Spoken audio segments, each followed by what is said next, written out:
একটু half step পিছু তাহলে সবাই পাবে, হাফ স্টেপ হ্যাঁ চলো রেডি। অবশেষে প্রতীক্ষার অবসান, 21 তারিখ মুক্তি পাচ্ছে।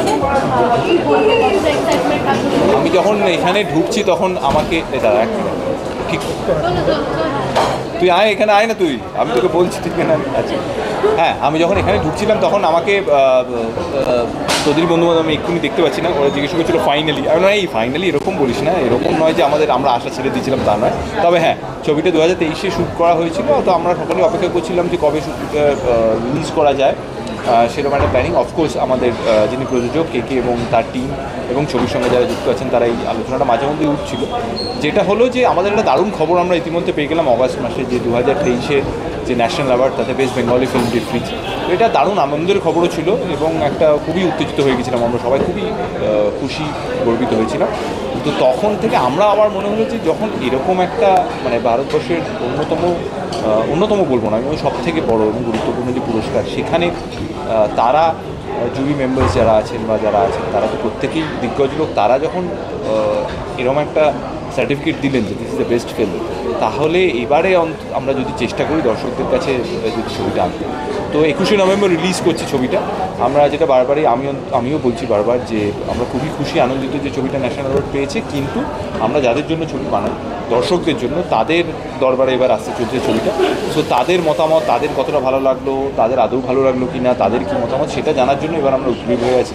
তো এখানে তোমরা যারা আছো, তোমাদের মাধ্যমে আমরা চেষ্টা করবো যত বেশি সংখ্যক মানুষের কাছেই কৌতূহলটা তৈরি করার, আগ্রহটা তৈরি করা, অ্যান্ড মোস্ট ইম্পর্টেন্টলি তাদেরকে জানানো যে 21 তারিখ থেকে বড় পর্দায় রিফ্রিজ আসছে। ছবিটা যে ন্যাশনাল অ্যাওয়ার্ড পেয়েছে মানেই সেটা যে খুব দুর্বোধ্য বা খুব কঠিন, খুব সিরিয়াস একদমই নয়। মানুষের সম্পর্কের গল্প, এবং যে মানুষগুলোকে আমরা পর্দায় দেখতে পাবো তাদেরকে কোথাও গিয়ে আমাদেরও চেনা লাগবে, কারণ আমাদের প্রত্যেকের জীবনে বা আমাদের আশেপাশের জীবনে এরকম ঘটনা কম বেশি হয়তো আমরা দেখেছি। এবার এই যে দেখো আলটিমেটলি যে সম্পর্ক তারা পড়ে যে পরিচয়, সেই গল্পটাকে কীভাবে বলা, কীভাবে প্রেজেন্ট করা, সেটাই তো। সো আমার মনে হয় না যে এটা খুব দুর্বোধ্য কিছু, মানুষের ভালো লাগবে এবং ছবিটা শেষ হয় খুব পজিটিভ একটা নোটে। সো তো আমি আশা করব যে মানুষেরও ভালো লাগবে। বিভিন্ন ফেস্টিভ্যালে গেছে এই ছবিটা এর আগে। একটা কোয়েশ্চেন আছে, আমি বলছি।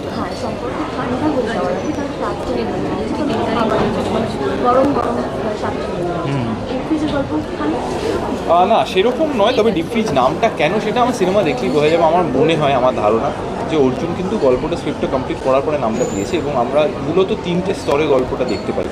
তার সঙ্গে ডিফ্রিজ কেন নামটা খুব সহজেই বোঝা যায়। এবার ডিফ্রিজের সঙ্গে একটা খুব সেটা যেরকম কখনো কখনো সম্পর্কের ক্ষেত্রে আমাদের মনে হতে পারে যে ঠান্ডা হয়ে গেছে সম্পর্কটা মানুষের মধ্যে, বা যারা আবার অন্যদিকে যদি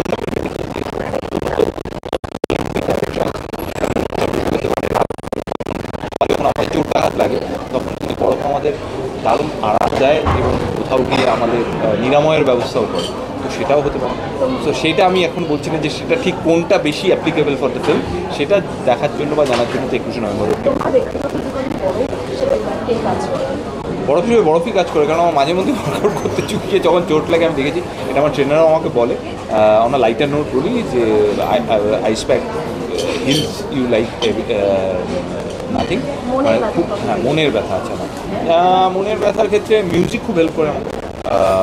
যখন মনে হয় যে ঠিক মনে মতো হচ্ছে না কাজটা বা আরেকটু ভালো হতে পারতো, তখন মিউজিক খুব হেল্প করে। এবং ডেফিনেটলি আমার পরিবার এবং আমার খুব ঘনিষ্ঠ 3-4জন বন্ধু আছে, তারা এমনিতে কিন্তু তারা একদমই মানে বরং ওই বরফের ছুরির মতো, তারা মানে খুব বকাবকিও করে, কিন্তু সেটা খুব দরকার। সেটা আমার মনে হয় গ্রাউন্ডের ক্ষেত্রে খুব হেল্প করে। তার একটা একদিন আবার এইদিকে একটা কী ছিল পেয়েছে, তাই এদিকে আছে। এক মিনিট এটা নিয়ে তারপরে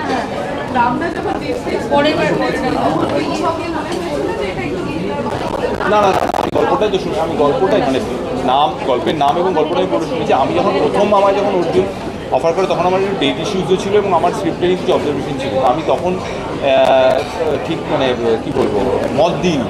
তারপরে আবার কিছুদিন পরে তখন ডেট চলে চলেছিল এবং তখন দীর্ঘ একটা আলোচনা হয় আমার অর্জুনের সঙ্গে। ইভেন আমি বলছি আমি শুটিং চলাকালীনও রোজ এখানে অর্জুন ওখানে আছে, সৌমিতা চলা যায় শুটিং শুরু হওয়ার 8 ঘন্টা আগে সেদিনের যে কটা সিন সেটা নিয়ে প্রচুর আলোচনা করতাম, এবং যখন শেষ হয়ে যেত আমি বলতাম কালকে কী সিন করবো আমাকে পাঠিয়ে দাও, আমি রাত্রে নিয়ে আরও। তো ওইভাবে হচ্ছে যে